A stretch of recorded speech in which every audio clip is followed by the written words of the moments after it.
Hello students, previous lecture में हमने discuss किया था parallel plate capacitor with conducting slab between the plates. अभी हम इस टॉपिक को थोड़ा चेंज कर लेते हैं और ये बहुत सी बुक्स में आपको न्यूमेरिकल मिलेगा जो अभी प्रेजेंट केस करेंगे। और प्रेजेंट केस में हमारे पास पैरेलल प्लेट कैपेसिटर तो है, लेकिन अब इसका जो गैप है between the plates that is filled by two dielectrics। देखते हैं कैसे फिल कर रखा है। देखिए, तो capacitance of parallel plate capacitor with two parallel dielectric mediums. देखिए, ये हमारा केस है और ये जो प्लेट है पॉजिटिवली चार्ज है, ये आपकी नेगेटिवली चार्ज है, और ये जो गैप है between the plates, this gap is d। Okay, the area of plate, both plate are of equal size. ठीक है, तो जो पैरेलल प्लेट कैपेसिटर है उसके अंदर जो दोनों प्लेट हैं वो सेम साइज की होती हैं। ठीक है, एंड दिस गैप, ये जो गैप है, ठीक है, it is filled with dielectric. तो मैं यहाँ पे डाई इलेक्ट्रिक भर देता हूँ। ठीक है, एक को मैं इस तरीके से दिखा देता हूँ और दूसरे को मैं शैडो रीजन से दिखा देता हूँ। तो ये जो शेडेड रीजन है इसके अंदर अलग टाइप का डाइइलेक्ट्रिक मटेरियल है, और ये जो लाइन वाला है, ये जो लाइनिंग वाला स्पेस है, इसके अंदर अलग टाइप का डाइइलेक्ट्रिक मीडियम है।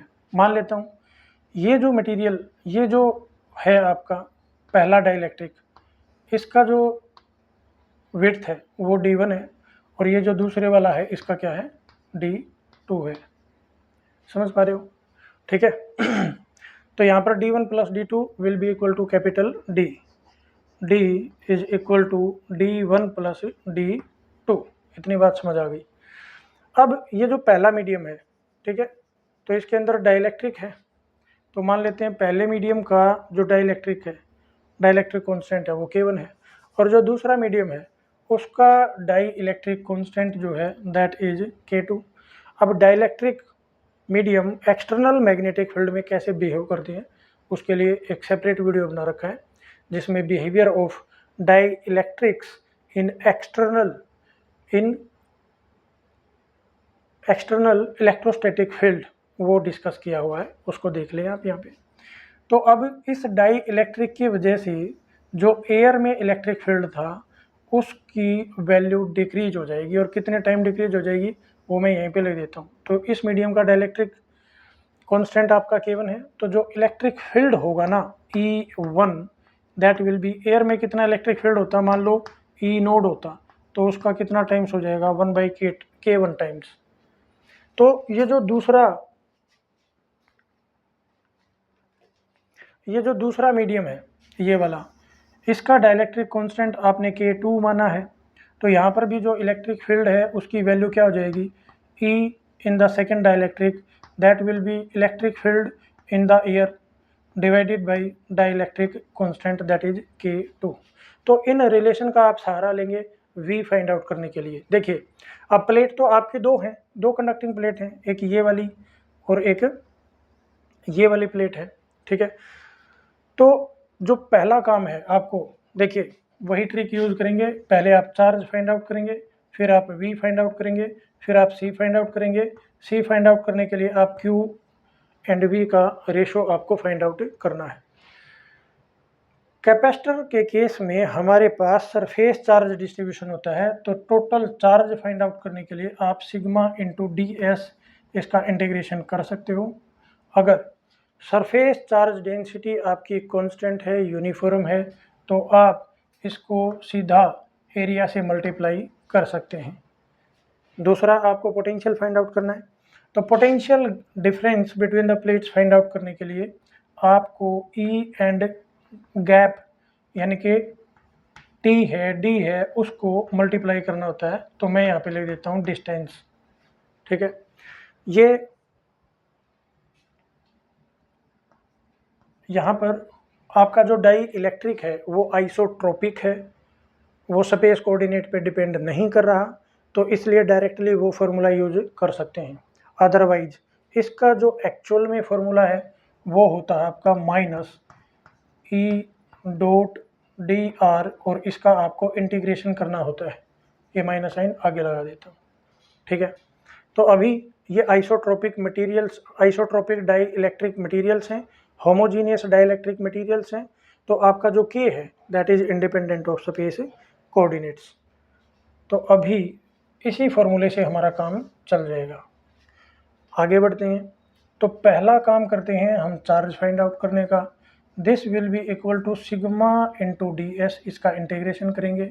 सिग्मा आपका कांस्टेंट है तो स्पेस कोऑर्डिनेट पे डिपेंड नहीं कर रहा, इसको इंटीग्रेशन से बाहर ले लो और हमारे पास आ जाएगा integration of the surface that will be area of the plate, क्योंकि आपका चार्ज प्लेट के ऊपर ही डिस्ट्रीब्यूटेड है यूनिफॉर्मली।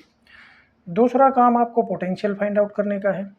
अब पोटेंशियल फाइंड आउट करने के लिए दो मीडियम है, तो यहाँ पे मैं लिख देता हूँ potential difference between positive and negative plate is equal to potential difference in the first medium and potential difference in the created by the second medium. तो मैं इसको लिख देता हूँ V1 एंड प्लस V2।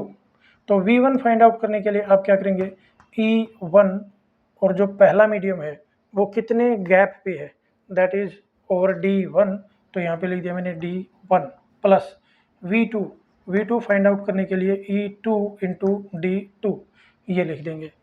बात समझ आ रही है। अब आपको E1 एंड E2 इनकी वैल्यू पता होनी चाहिए, ये आप पहले निकाल चुके हो।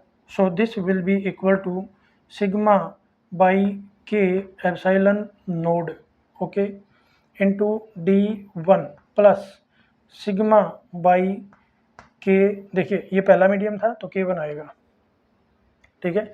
दूसरे मीडियम में आ गए तो यहाँ पे K2 आएगा and epsilon node and K2 second dielectric medium is over A distance of D2, तो ये मल्टीप्लाई कर दिया।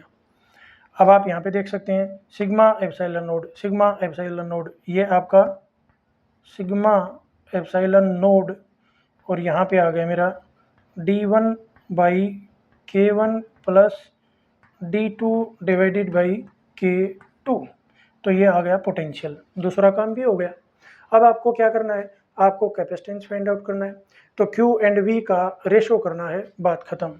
तो ये हो गया आपका पहला रिलेशन जिसमें आपने Q फाइंड आउट किया हुआ है, ये आपका दूसरा रिलेशन है जिसमें आपने V फाइंड आउट किया हुआ है। तो यहाँ पर हमारे पास जो कैपेसिटी है of such system will be Q is sigma into A divided by sigma by epsilon node, ये कॉमन ले लिया तो sigma by epsilon node and here you have D1 over K1 plus D2 over K2। तो जो भी factor cancel हो रहा है उसको कैंसिल कर दो और इसको सोल्व कर लें। तो यहाँ पे हमारे पास आ जाएगा C, this will epsilon node ऊपर गया, सिग्मा और सिग्मा कैंसिल हो गए, तो ये आ गया epsilon node A divided by यहाँ पे आ जाएगा D1 over K1 plus D2 over K2, ठीक है। तो ये एक जनरल रिलेशन है।